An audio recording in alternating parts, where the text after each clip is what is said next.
Hi ವೀಕ್ಷಕರೇ, ಬನ್ನಿ simple ಆಗಿ ಸಬ್ಬಸಿಗೆ ಚಿತ್ರಾನ್ನವನ್ನು ಹೇಗೆ ಮಾಡೋದು ಅಂತ ನೋಡೋಣ.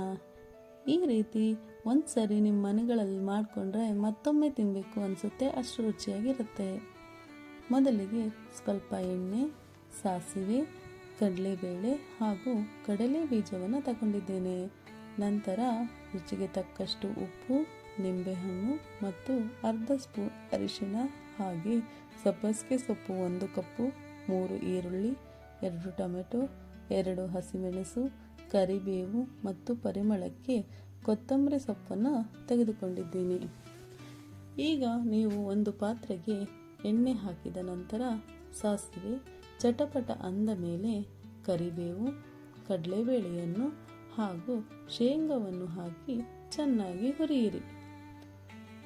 ನಂತರ ಈಗಾಗಲೇ ಹೆಚ್ಚಿಟ್ಟುಕೊಂಡಿರುವ ಈರುಳ್ಳಿಯನ್ನು ಹಾಕಿ ಕೆಂಪು ಬರುವವರೆಗೂ, ಅಂದರೆ ಸಿಮ್ನಲ್ಲಿ ಇಟ್ಟುಕೊಂಡು 5 ನಿಮಿಷ ಫ್ರೈ ಮಾಡಿಕೊಳ್ಳಿ.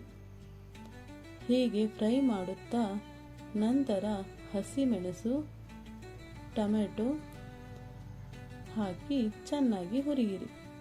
ಈಗ ನಾವು ಈಗಾಗಲೇ ತೆಗೆದುಕೊಂಡಿರುವ ಸಬ್ಬಸಿಗೆ ಸೊಪ್ಪನ್ನು ಹಾಕಿ ಚೆನ್ನಾಗಿ ಫ್ರೈ ಮಾಡುತ್ತಾ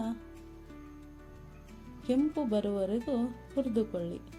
ನಂತರ ಅರಿಶಿಣ, ರುಚಿಗೆ ತಕ್ಕಷ್ಟು ಉಪ್ಪು, ನಿಂಬೆ ರಸವನ್ನು ಸೇರಿಸಿ ನಂತರ ರೆಡಿ ಮಾಡಿಟ್ಟುಕೊಂಡಿರುವ ಅನ್ನವನ್ನು ಸೇರಿಸಿ. ನಾನಿಲ್ಲಿ 2 ಲೋಟ ಅಕ್ಕಿಯನ್ನು ಅನ್ನ ಮಾಡಿಟ್ಟುಕೊಂಡಿದ್ದೇನೆ. ಚೆನ್ನಾಗಿ ಕಲಿಸುತ್ತಾ ಲಾಸ್ಟಿಗೆ ಕೊತ್ತಂಬರಿ ಸೊಪ್ಪನ್ನು ಹಾಕಿ ಕಲಿಸಿದರೆ ರುಚಿಯಾದ ಸಬ್ಬಸಿಗೆ ಚಿತ್ರಾನ್ನ ಸವಿಯಲು ರೆಡಿ. ಈ ವಿಡಿಯೋ ನಿಮಗೆ ಎಲ್ಲಾದರೂ ಇಷ್ಟವಾಗಿದ್ದಲ್ಲಿ ಲೈಕ್ ಮಾಡಿ, ಸಬ್ಸ್ಕ್ರೈಬ್ ಮಾಡಿ, ನಮ್ಮನ್ನು ಸಪೋರ್ಟ್ ಮಾಡಿ. Thank you for watching.